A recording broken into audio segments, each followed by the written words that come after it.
Well, Nigel Farage and the Reform Party have just won Runcorn and Helsby from the Labour Party. That's one of Labour's safest seats in the country.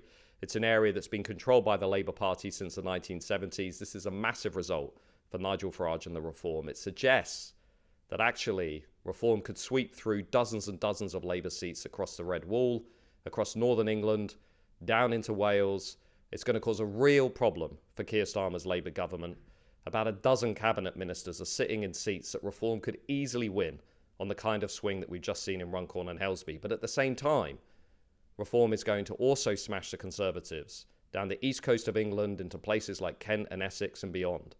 What it's doing is it's picking up support in areas where UKIP and the Brexit Party were strong, where the vote for Brexit was strong.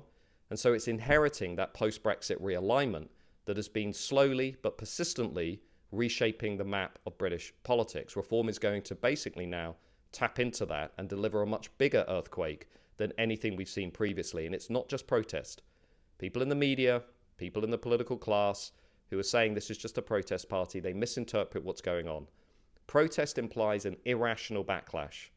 It implies that people who are voting for Reform don't know what they're voting for, but they know exactly what they're voting for. They want to end mass uncontrolled immigration. They want to fix the borders. They want to stop the small boats. They want to lower the cost of living.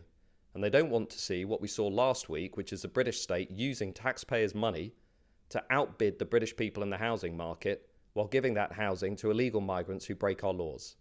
This sense of unfairness that is really now sweeping through the country is fundamentally at the heart of this Reform revolt. So if you want to stop Reform in Westminster, I think it's quite straightforward. You end the extreme policy of mass uncontrolled immigration.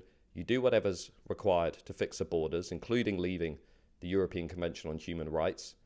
You start treating the British people with the decency they deserve by giving them things like a national inquiry on the rape gangs, giving those girls the truth and justice that they deserve.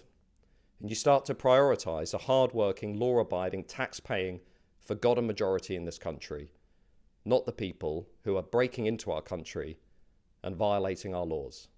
That's how you will stop this earthquake. Because if you don't do that, it's just going to get bigger and bigger and bigger. And both of the big parties will suffer the consequences.